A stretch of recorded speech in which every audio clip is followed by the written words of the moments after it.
o que céticos e ateus odeiam escutar?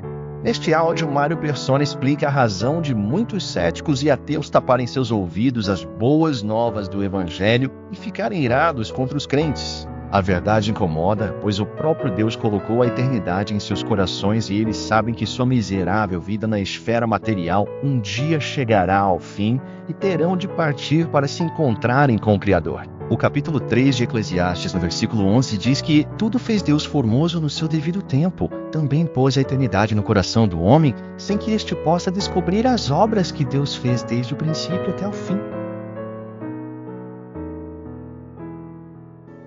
Hoje eu vi uma explicação interessante, eu não sei se ela tem fundamento bíblico ou não, né? Porque foi feita baseada no que ensinou um filósofo, Philon, que viveu na virada do antes de Cristo e depois de Cristo, no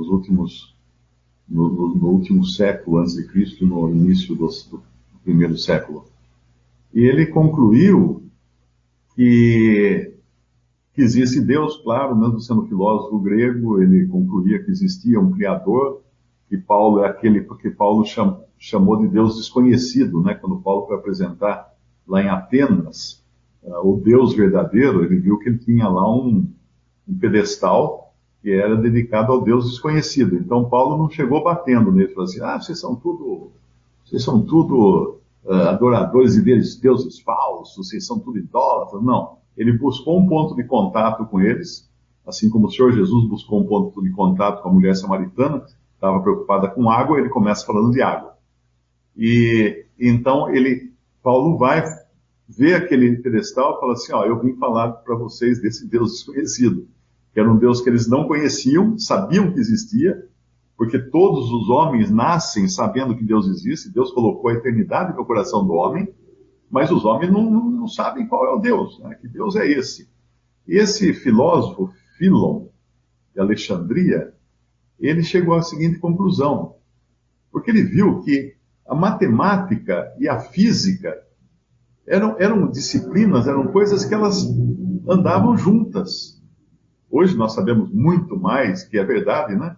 E ele então teorizou o seguinte: a matemática é o projeto da criação de Deus, e a física é a construção desse projeto. Ou seja, pela matemática, e hoje os matemáticos fazem isso. Einstein, ele previu um monte de coisa que ninguém sabia que existia. Como que ele previu? Com lápis e um papel, com matemática, com cálculos, com equações. E depois foram descobrir: não é assim. Hoje se descobre planeta não com telescópio, também com telescópio, mas descobre-se planeta com cálculos matemáticos. Então é como se Deus tivesse um plano nele e colocou em execução esse plano. E transformou o plano matemático, vamos chamar assim, né, mental apenas, elaborado no seu coração, nos seus desígnios eternos, em física, em coisas físicas, em coisas palpáveis. Mas o palpável para Deus inclui o invisível, aquilo que nós não vemos, porque nós somos tão limitados que nós não enxergamos. O Linneu pode até explicar melhor sobre isso, porque tem a ver com oftalmologia, né? Nós temos um campo de percepção da régua lá das diferentes como é que chama aquilo lá? Cores e coisas assim. Nós temos um campo pequeno. O cachorro enxerga outras coisas que nós não enxergamos. O morcego, o sapo, porque eles têm diferentes posicionamentos da sua visão nesse campo de... Esqueci. Espectro de luz. Espectro de luz. Espectro de luz, exatamente. Agora, pensa assim, nós não enxergamos muita coisa. Por isso que às vezes o cara precisa daquele óculos de visão noturna para ajudar ele a enxergar coisa que não dá para ele enxergar com os olhos. Ou nós precisamos de radiotelescópios para enxergar planetas que não são visíveis com um telescópio óptico, porque ele vai ver uma outra faixa do espectro que é baseada em energia, uma outra energia que nós não enxergamos. Agora pensa assim, tem um versículo, vamos até achar o versículo, tem um versículo na Bíblia que diz que Deus é aquele que está na luz inacessível. O único, 1 Timóteo 6,16, diz assim: aquele que tem, ele só, a imortalidade, porque ele é eterno, ele é independente do tempo e habita na luz inacessível, a quem nenhum dos homens viu, nem pode ver, ao qual seja honra e poder sempre eterno. Amém. Aí é que nós percebemos a idiotice do ser humano quando ele fala que ele quer ver para crer. Ele quer ver para crer. Mas como é que você vai ver? Você não enxerga nem a noite, né? Você não enxerga nem a energia que vem dos planetas e dos quasares e dos não sei o quê, lá desse imenso espetáculo que nós vemos à noite. Você não enxerga, porque você precisa de aparelhos para enxergar, né? Energias que você não enxerga, e quer duvidar que Deus exista. Cara, acorda! É por isso que tudo que nós encontramos na Bíblia não é pela razão que nós entendemos, não é pela razão que nós cremos, é pela fé. Deus existe? Claro que existe. Como é que você sabe? Pela fé. Eu creio. Eu creio no que ele fala na sua palavra. Ah, mas como é que você sabe que é a palavra dele? Pela fé. Mas como é que você sabe que não mudaram a palavra dele? Ah, mudaram, tem lá manuscritos que não sei o quê, que mostra que não sei o quê. Eu vi no YouTube, tem um cara lá que ele explica que a Bíblia foi alterada. Tal. Amigo, se você tivesse uma obra de arte, uma obra escrita, um romance muito valioso, você não ia reservar os copyrights desse romance para ele não ser corrompido? Você iria, você que é um homem comum. Agora, quanto mais Deus não iria preservar a sua palavra, como preservou. Nós temos milhares de anos, junto ao Antigo Testamento com o Novo Testamento, 2.000 anos, no Antigo Testamento, 4.000 anos. Deus preservou a sua palavra porque era de interesse dele, ele tem os copyright da sua obra, da sua palavra, e somente uma pessoa muito tola não crê na existência de Deus. Não é um cientista, não é um filósofo. A gente vê na internet aqueles filósofos fazendo assim, falando coisa importante, não sei o quê, e o cara é ateu, meu. Como é que ele pode achar que entende alguma coisa se ele não crê no essencial, na essência da criação, que é Cristo, Criador de todas as coisas? Que absurdo! Que absurdo!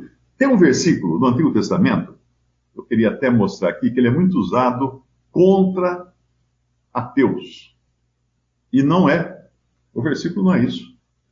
É o Salmo 14. Olha que interessante esse Salmo 14. Disse o nécio, ou seja, o tolo, o estulto, no seu coração: não há Deus. E aí vem as conclusões: tem se corrompido, fazem-se abomináveis em suas obras, não há ninguém que faça o bem. O Senhor olhou desde os céus para os filhos dos homens para ver se havia algum que tivesse entendimento e buscasse a Deus. Desviaram-se todos, juntamente se fizeram imundos. Não há quem faça o bem, não há sequer um. Agora, esse primeiro versículo, eu vou até dar a mão à palmatória, né? Ele realmente foi alterado. Ele foi alterado. Porque os tradutores dos manuscritos, muitas vezes, na hora de traduzir, eles faziam uma ligação de palavras para dar uma leitura fluida, para dar um contexto, e às vezes eles pisavam na bola com isso. Então, por isso que nós temos, graças a Deus, muitas versões diferentes da Bíblia, que você às vezes pega uma, não dá para entender, vai na outra. Mas esse versículo tem uma palavrinha aí, que nas melhores Bíblias, ela aparece em itálico. eu estou aqui usando uma versão que é digital, então ela não muda, né? Mas o que eu li a respeito disso é o seguinte, o versículo diria o seguinte: disse honesto no seu coração, não Deus, não Deus. Porque ele sabe que tem Deus, Deus colocou a eternidade no coração do homem, mas ele fala, não Deus, não Deus. É como uma mãe fala para a criança fazer alguma coisa, ou fazer a lição de casa, fala, não mãe. É a rejeição, a independência, o sentimento de rebelião que existe no coração do homem. E Paulo vai usar essa passagem depois na carta aos Romanos. E a carta aos Romanos, ele já dá no primeiro capítulo uma cintada naqueles que se acham alguma coisa querendo excluir Deus. Porque ele fala no capítulo 1 de Romanos, no versículo 17, versículo 16, apenas para esclarecer uma leitura que às vezes é feita erroneamente aqui, porque não me envergonho do Evangelho de Cristo, pois é o poder de Deus para a salvação de todo aquele que crê, primeiro do judeu e também do grego. Paulo não está dizendo que ele não se envergonhava de pregar o Evangelho de Cristo. Não é isso que ele está dizendo. Não me envergonho de pregar o Evangelho de Cristo. Não. Ele está dizendo, não me envergonho do Evangelho de Cristo, porque é o poder de Deus. Porque é o poder de Deus. Então ele é plenamente confiável. Eu gosto de usar um exemplo para essa frase de Paulo da seguinte maneira. É como se eu falasse, eu vou numa praça pregar o Evangelho e digo assim, eu não me envergonho do Evangelho que eu estou pregando aqui. Por quê? Porque ele é real, ele é verdadeiro, ele é fidedigno. Agora eu vou numa praça distribuir notas de $100. Eu vou também dizer, não me envergonho dessas notas de $100. E distribuo tranquilamente. Mas se eu for na praça distribuir nota de $100 desenhada à mão em papel higiênico, eu não posso dizer, eu não me envergonho dessa nota de $100. Porque ela não é real, ela é falsa, totalmente falsa. Então o que Paulo está falando aqui, não me envergonho do Evangelho, não de pregar o Evangelho, né? Não me envergonho do Evangelho, porque ele é o poder de Deus para a salvação de todo aquele que crê. Tanto é que quando uma pessoa escuta o Evangelho, o Evangelho é a palavra de Deus que abre os ouvidos dela e dá poder para ela ouvir. Tem um versículo até que fala que a fé vem pelo ouvir. E ouvir pela palavra de Deus. Ouvir pela palavra de Deus. Não diz que a fé vem pelo ouvir a palavra de Deus. Também, mas não é esse o assunto ali. A fé vem pelo ouvir, e o ouvir, a capacidade de ouvir, acontece com o poder do Evangelho, esse poder que Paulo está falando aqui. Por quê? Porque uma pessoa morta não ouve, escuta. A pessoa morta não escuta. E os homens estão mortos dos seus delitos e pecados. E só quando entra aqui o Evangelho, ele destrava, ele entra com a senha do software, vamos falar assim, e destrava. Então aquele homem que estava morto dos seus pecados, de repente toma um susto e fala, o que é isso? O que é isso? Que peso é esse que eu estou sentindo na minha consciência, na minha vida? É o pecado. Ele não sentia antes porque ele estava morto. Aí vem o Evangelho e dá vida para ele entender. Mas voltando aqui, então Paulo usa essa passagem no capítulo 3 de Romanos, ele vai usar, mas eu queria falar no capítulo 1, que é quando ele diz o seguinte, no versículo 17, porque nele se descobre a justiça de Deus de fé em fé, como está escrito, o justo viverá da fé, não da razão, não da inteligência, não da visão, porque do céu se manifesta a ira de Deus sobre toda a impiedade e injustiça dos homens que detêm a verdade em injustiça. Então, quando você vê todas essas discussões científicas, pseudocientíficas, esses filósofos falando na internet, são pessoas que detêm a verdade em injustiça, que mascaram a verdade. Com o quê? Com seus raciocínios mirabolantes. Porque no versículo 19 ele vai falar isso, porquanto o que de Deus se pode conhecer neles se manifesta. Neles se manifesta. Porque Deus lhe manifestou. Manifestou em quem? Nessas próprias pessoas. E na própria criação, como ele vai falar aqui, porque as suas coisas invisíveis desde a criação do mundo, tanto o seu eterno poder como a sua divindade, se entendem e claramente se veem pelas coisas que estão criadas, para que eles fiquem inexcusáveis. Então você, filósofo que está me escutando agora e se diz ateu, diz que não crê em Deus, você não vai ter desculpa quando se apresentar diante do trono de Deus. Você será julgado e será condenado a uma eternidade de perdição e sofrimento, porque você é inexcusável por negar a Deus e negar a Cristo. É isso que ele está falando aqui. E ele continua dizendo o seguinte, porque do céu se manifesta, no versículo que eu estava aqui, eles ficam inexcusáveis, no versículo 20, porquanto, tendo conhecido a Deus...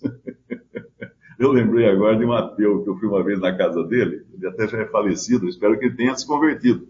E ficamos conversando longamente à noite sobre a Bíblia, a verdade, e ele era ateu. Não, porque isso, porque aquilo, Aí no fim, na hora de ir embora, eu falei assim, então eu vou para casa agora, era uma pessoa muito conhecida minha, mas eu vou pedir uma coisa para você. Hoje à noite, antes de dormir, você se ajoelha ao lado da sua cama e peça para Deus. Diz para ele que se ele existir, que ele mostre a você. Não, eu não faço isso. O seu problema não é que você não acredita que Deus exista. Você não quer que ele exista. É um problema de vontade. Não é um problema de crença, é um problema de vontade. Você não quer que Deus exista. Mas ele continua aqui, então, em Romanos 1, pelas coisas criadas ficam inexcusáveis, porquanto, tendo conhecido a Deus, então eles conhecem a Deus, não o glorificaram como Deus, nem lhe deram graças, antes, em seus discursos, se desvaneceram, e o seu coração insensato se obscureceu, dizendo-se sábios, tornaram-se loucos, porque você não pode, um ser humano que foi criado por Deus, não pode viver sem Deus e nem negando a Deus. Então ele tem que fazer alguma coisa. Ele tem que ter raciocínios que neguem. Ele tem que substituir aquele conhecimento que Deus colocou no seu coração, aquela noção da eternidade que ele tem que substituir com alguma coisa. Como? Com filosofia, com ideias, com pensamentos, com sabedoria humana. E Deus chama a sabedoria humana de loucura, tornaram-se loucos e mudaram a glória do Deus incorruptível. Agora aqui é muito interessante. Em semelhança de imagem de homem corruptível e de aves e de quadrúpedes e de répteis. Isso aqui, o que Paulo está falando para os romanos, né, da sua época, e a respeito dos romanos e dos gentios, dos gregos, da sabedoria grega, que era a última bolacha do pacote na época, era a filosofia grega. Ele está mostrando aqui a ordem inversa da corrupção humana, a ordem inversa da degradação do homem. Porque a degradação do homem começou no Jardim do Éden, pelo último dessa lista aqui. Satanás travestido de serpente, que apareceu na forma de um réptil para Eva, e aí então o que aconteceu? Caiu Eva e Adão caiu junto, e começa a história da humanidade moderna, ou atual, ou pós-criação, né? Com um réptil, com a influência de um réptil. E depois, aí basta você abrir lá nos outros capítulos da Bíblia, estudar a história, né? Quadrúpedes. Aí vieram os deuses quadrúpedes.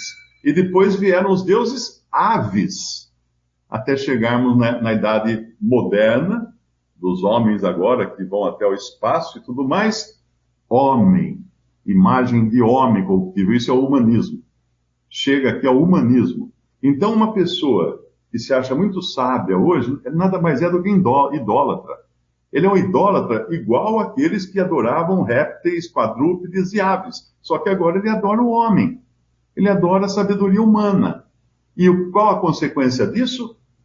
Deus obscurece o coração dessas pessoas, como ele falou no versículo 21. Seu coração insensato se obscureceu. O que isso quer dizer?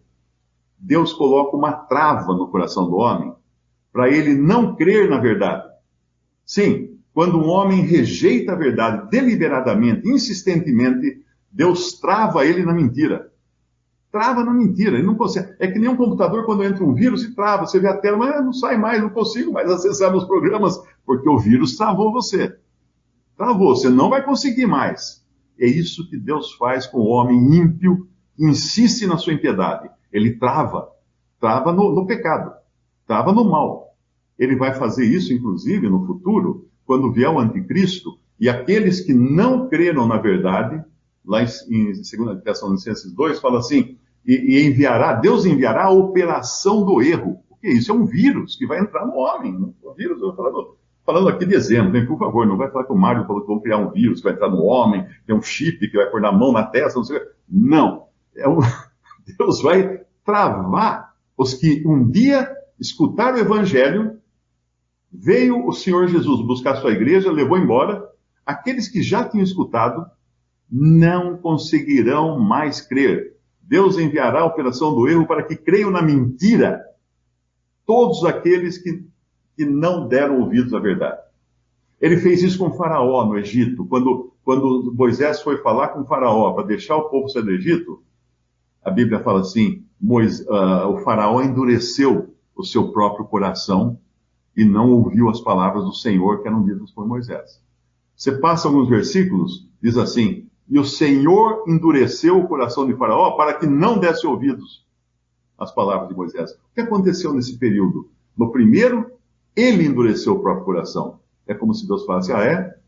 Ah é? Você quer ir por aí? Então tá bom. Pá, endureceu o coração de Faraó. Agora não tinha mais chance para Faraó. Então, querido filósofo que está me escutando aqui, ateu e qualquer coisa assim, se você insiste em endurecer o seu coração para não crer na palavra de Deus, vai chegar um momento que vai ser irreversível.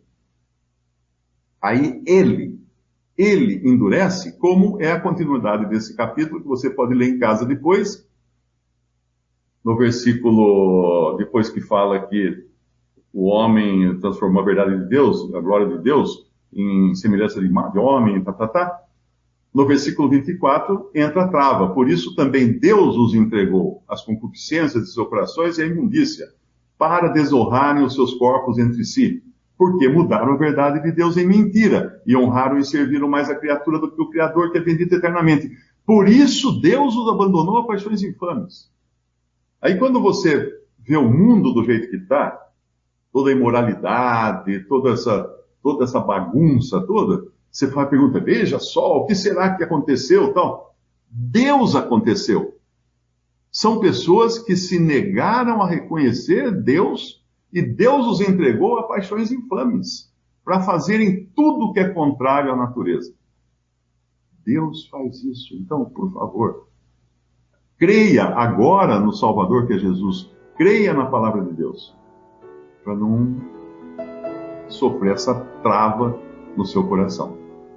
Um exercício interessante da gente fazer quando lê o livro de Atos é descobrir as assembleias que foram formadas e das quais nós ouvimos falar depois através das epístolas. Por exemplo, quando no capítulo 16 o Espírito Santo impede os discípulos de anunciar a palavra na Ásia, capítulo 16, 6, isso tinha um motivo. Na verdade, alguém da Ásia iria ouvir a palavra de Deus. E esse alguém era Lídia. Ela era da cidade de Tiatira, que era uma cidade da Ásia. Porém, ela estava morando em Filipos, que é no versículo 12, que é a primeira cidade dessa parte da Macedônia. E essa mulher da Ásia está no lugar que Deus queria que ela estivesse para ouvir a palavra.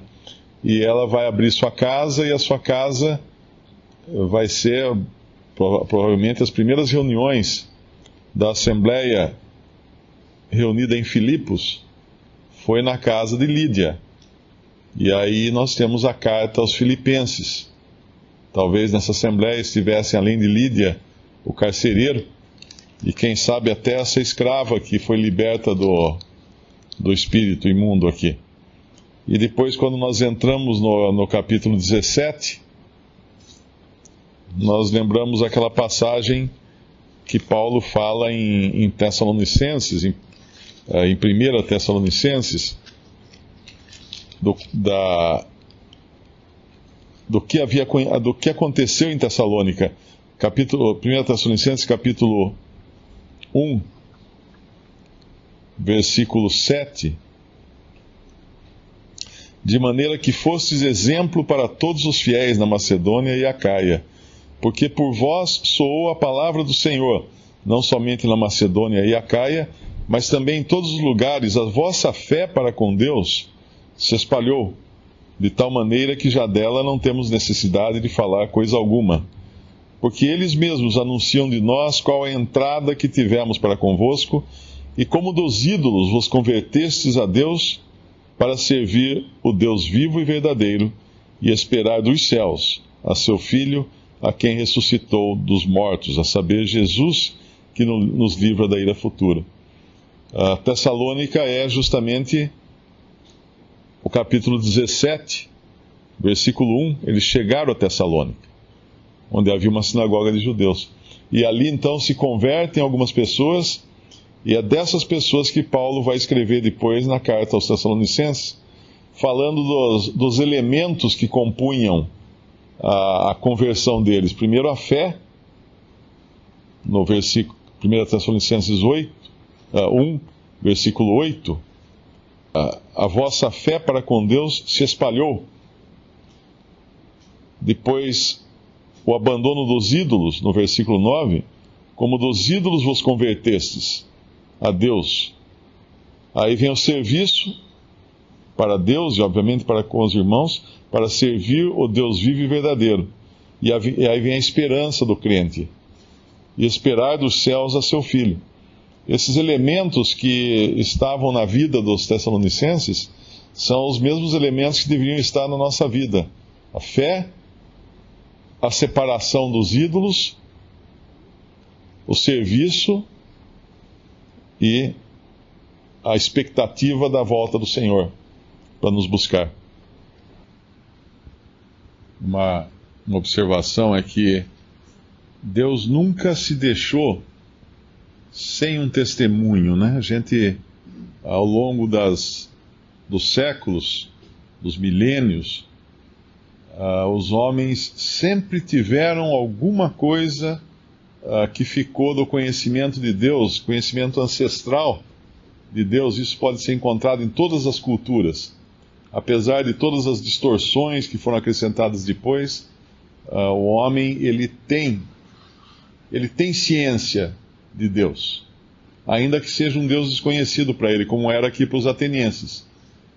Eles tinham um monte lá, umas dezenas ou centenas de deuses, mas eles tinham um Deus que era desconhecido a eles. Mas eles sabiam que existia esse Deus, só que eles não conheciam, eles não faziam ideia, eles tinham perdido completamente a noção de que Deus era esse. E hoje se encontra em qualquer cultura do mundo sempre essa noção primordial de Deus. Por isso que não existe ateus. O ateu ele é a pessoa que depois de adulto, depois de raciocinar muito, ele decide não acreditar em Deus. Mas ele sabe que Deus existe. Por isso que é um exercício até inócuo, né? Tentar convencer um ateu de que Deus existe, porque ele sabe. Porque Deus colocou no coração do homem esse conhecimento. Deus colocou, uma passagem fala, Deus colocou o mundo no coração do homem. Na outra passagem fala que Deus colocou a eternidade no coração do homem. Outra tradução fala isso. Então, ao longo da história, por exemplo, nós vamos encontrar, mesmo na Bíblia, que a idolatria ela foi se desenvolver muito tempo depois. Nós não vemos idolatria antes do dilúvio. Não tem ídolos. Eles sabiam que existia Deus. Eles tinham conhecimento de Deus. E, obviamente, depois foram acrescentadas outras coisas. E aqui, Paulo resgata mais alguma coisa que eles sabiam, por exemplo, os gregos, no versículo 28, porque nele vivemos e nos movemos e existimos, como também alguns dos vossos poetas disseram, pois somos também sua geração. E aí ele parte desse conhecimento dos seus poetas, que na verdade os poetas gregos eram os que também escreviam toda a filosofia grega, a cultura grega, vinha dos seus próprios poetas, escritos em forma de poesia, de poemas, né? Tem uma outra passagem, não me lembro agora, em Atos, que ele faz isso também. Ele traz alguma centelha que havia de conhecimento entre os pagãos, mas de conhecimento de Deus. E é interessante quando a gente lê relatos de missionários que foram pregar o evangelho em povos que nunca tinham ouvido falar de Cristo, e às vezes chegavam numa determinada tribo, e eles estavam aguardando que ia chegar alguém falar para eles de um homem que era Deus, que tinha vindo ao mundo e etc. E havia então um proto-evangelho ali na cultura daquele povo. Tem relatos bastante interessantes sobre isso, de pessoas que estavam praticamente preparadas, só faltava explicar, esse é Jesus. Esse é Jesus, é esse que morreu. Como ele fazia com os judeus. Os judeus tinham um conhecimento muito maior das Escrituras, obviamente, né? Mas quando Paulo chegava e falava assim, olha, tudo aquilo que vocês sabem lá, esse é o Cristo. Esse que eu anuncio para vocês é o Cristo. E muitas vezes nós vamos encontrar isso em povos também que aparentemente são pagãos, ignorantes totalmente das coisas de Deus, e vai procurar lá no meio da cultura deles, tem alguma coisa que sobrou ainda daquele conhecimento ancestral, de que há um Deus, que não é Alá, não é nada disso, né? É um Deus verdadeiro, é o Deus que criou todas as coisas, e esse Deus fez o homem de um só, como ele fala aqui, né? No versículo 26, derruba qualquer teoria de evolução ou qualquer coisa assim. De um só fez toda a geração dos homens. Visite Respondi.com.br. Visite também 3minutos.net.